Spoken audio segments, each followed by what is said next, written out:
Assalamualaikum warahmatullahi wabarakatuh. Perkenalkan, nama saya Dea Ayu Sekartaji, NPM 18060114 dari Universitas Muhammadiyah Pringseu Lampung, jurusan PGSD semester 5 kelas B.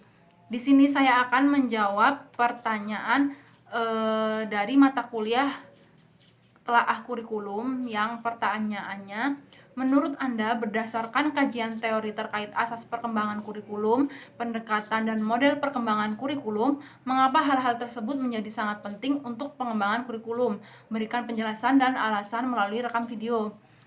Sebelum kita menjelaskan tentang alasan pentingnya, kita terlebih dahulu membahas tentang pengertian-pengertian dari hal-hal tersebut.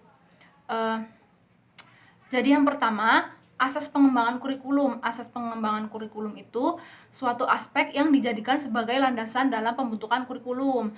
Asas-asas tersebut meliputi asas filosofis, yaitu asas ini digunakan untuk melaksanakan, membina, dan adalah cara berpikir radikal, menyeluruh, dan mendalam, atau suatu cara berpikir yang mengupas sesuatu sampai ke akar-akarnya. Itu adalah asas filosofis. Lalu ada juga asas psikologis, yaitu kajian tentang bagaimana perkembangan peserta didik serta bagaimana peserta didik belajar. Yang selanjutnya asas sosiologis, yaitu asas yang mengarahkan kajian mengenai kurikulum yang dikaitkan dengan masyarakat, kebudayaan, serta perkembangan ilmu pengetahuan. Kemudian ada pendekatan perkembangan kurikulum. Itu dapat diartikan sebagai titik tolak atau sudut pandang seseorang terhadap suatu proses tertentu. Proses tertentu itu dapat diarahkan pada perkembangan kurikulum tentunya.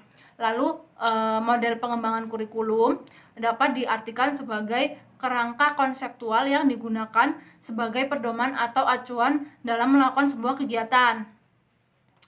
Dilihat dari beberapa penjelasan tadi, sangat tergambar bahwa dari ketiga tersebut ada sangat berkaitan dengan tercapainya tujuan dari pengembangan kurikulum.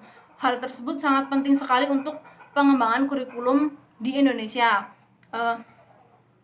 Jadi dalam perkembangannya, kurikulum harus berpijak pada landasan-landasan asas yang kuat dan kokoh. Karena asas dijadikan sebagai tolak ukur atau titik tolak atau dapat didorong oleh pembaruan tertentu. Bukan hanya asas, tapi juga pendekatan dan model yang tadi dijelaskan. Hal ketiganya itu dijadikan sebagai acuan atau pedoman bagi pergerakan kurikulum yang baik, karena ketiga tersebut sangat berkaitan erat pada proses pengembangan kurikulum. Dan ketiga poin tersebut tidak dapat dipisahkan karena dari ketiga poin tersebut, yakni asas, lalu pendekatan dan model itu sama-sama untuk pegangan dan acuan bagi terwujudnya kurikulum yang sempurna. Mungkin hanya itu saja yang bisa saya sampaikan. Semoga bermanfaat. Saya akhiri. Wassalamualaikum warahmatullahi wabarakatuh.